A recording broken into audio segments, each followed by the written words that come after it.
ছুটে চলেছি আবারও একটি নীরব নির্জন পরিবেশের উদ্দেশ্যে। সেটা হলো আমাদের গ্রামের বাড়ি।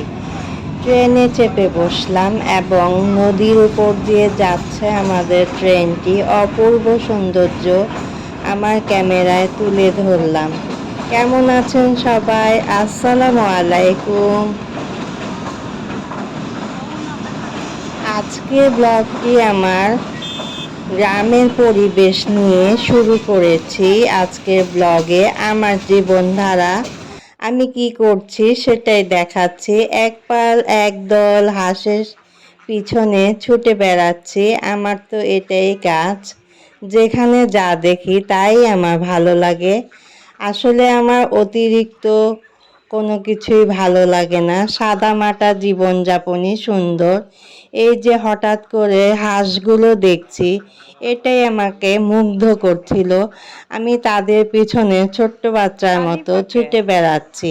হয়তো দেখলে আপনারা হাসবেন, কিন্তু এটাই আমার কাছে বেশি ভালো লাগতেছিল। তারা কি করছে, কিভাবে তারা তাদের নিজেদেরকে খুঁটে খুঁটে আরাম করে বসে বসে খাচ্ছে, সেটাই আমি দেখছিলাম।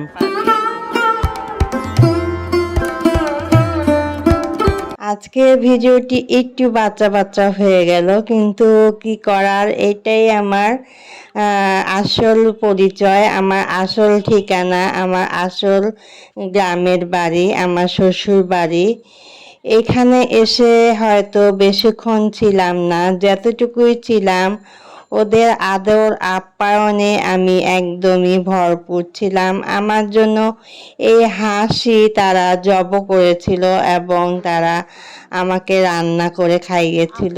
আর চারিদিকে গাছপালা, এই যে করমচা, আমার দেবরের হাতে করমচা গাছ, অনেক করমচা ধরেছে, সেগুলো অনেক সুন্দর লাগতেছিল।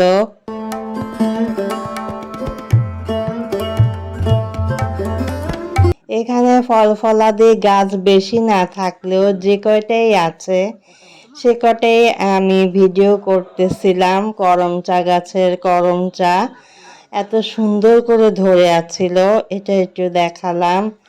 আর এখানে জাম্বুরা, হ্যাঁ এটা জাম্বুরাও ধরেছে, কিন্তু অনেক উঁচুতে, আমার ক্যামেরায় আসতেছিল না, তো আমি চেষ্টা করতেছিলাম জাম্বুরাগুলাকে ধারণ করার জন্য। এই হলো জাম্বুরা গাছ, আর সামনে হলো বেলুম্বু গাছ। বেলুম্বুগুলো এত সুন্দর করে ঝুলেছিল থোকায় থোকায়, যেগুলো আমি ভিডিও করতে ভুললাম না। অনেক অনেক ভাল লাগতেছিল। বেলুম্বু টক রান্না করে খাওয়া যায়, ছোট মাছ দিয়ে রান্না করে খাওয়া যায়। এত সুন্দর বেলুম্বু, এগুলোকেও আমি আমার ভিডিওতে ধারণ করতে ভুললাম না।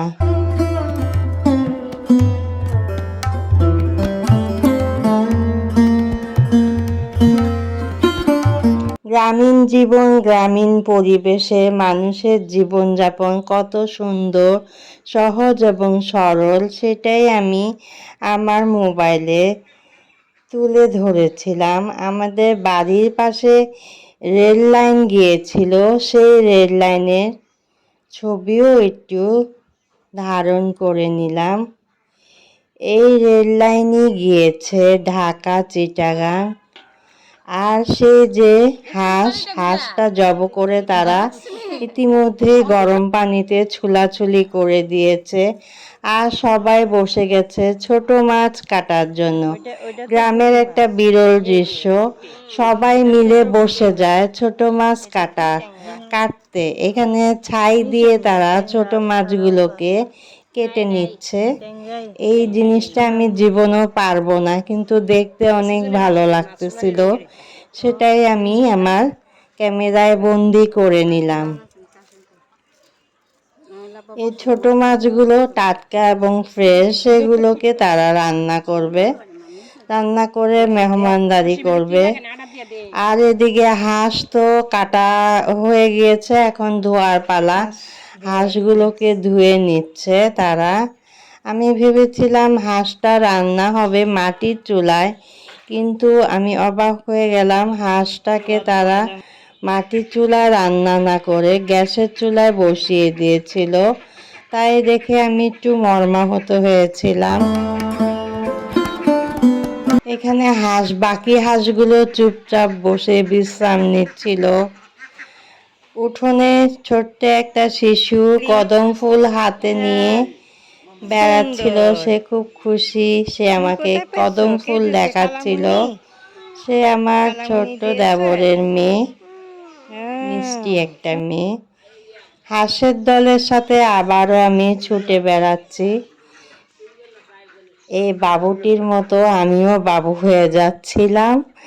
আর এখানে তো মাংসটা ম্যারিনেট করে রাখা হয়েছে, হাঁসের মাংসটা ওই যে প্রেসার কুকারে দিয়ে দিচ্ছে আমার জাল। সে এইগুলো রান্না করবে গ্যাসের চুলায়। পরে দেখেছিলাম সে গ্যাসের চুলায় বসিয়ে দিয়েছে।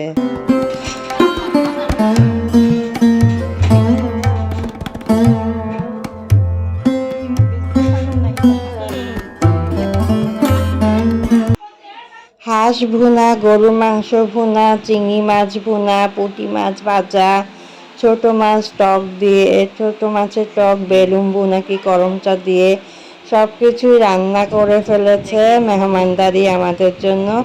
আজকের ব্লগটি কেমন লাগলো সবাই মন্তব্য করতে ভুলবেন না। বাই, সুস্থ থাকবেন, ভালো থাকবেন, আল্লাহ হাফেজ, টাটা।